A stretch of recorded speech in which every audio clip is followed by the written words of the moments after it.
Most people believe they are in control of their lives. They believe their choices are their own, that their thoughts come from within, that their decisions are guided by reason. But what if control doesn't look like force? What if it doesn't come from authority, or power, or fear? What if control is something far quieter, something subtle enough to go unnoticed? From the moment you wake up, your mind begins absorbing information.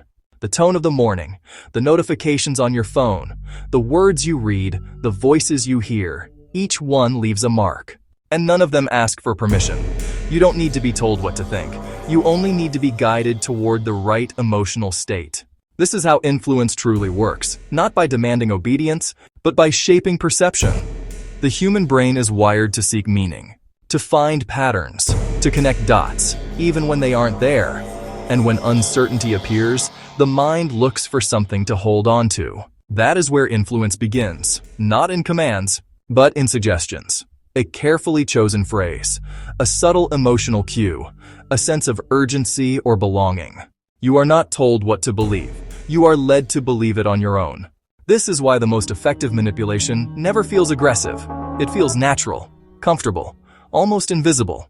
Think about how often you've felt compelled to agree with something simply because it felt right. That feeling is rarely random. Your brain is constantly scanning for safety and certainty. And when it finds something that promises both, it lowers its defenses. This is where influence takes hold. It doesn't override logic. It bypasses it. The mind fills in the gaps. It justifies. It rationalizes. And slowly your perspective begins to shift. Not because someone forced it to, but because it feels like your own idea. This is why intelligent people are often the easiest to influence. They trust their ability to reason. They assume awareness equals immunity, but intelligence without awareness can become a blind spot. Because the smarter the mind, the better it becomes at explaining away discomfort, at defending ideas that were never truly its own, at turning subtle manipulation into self-justification. True awareness begins when you notice the pattern. When you pause long enough to ask, why do I feel this way? Where did this thought come from? Who benefits if I believe this?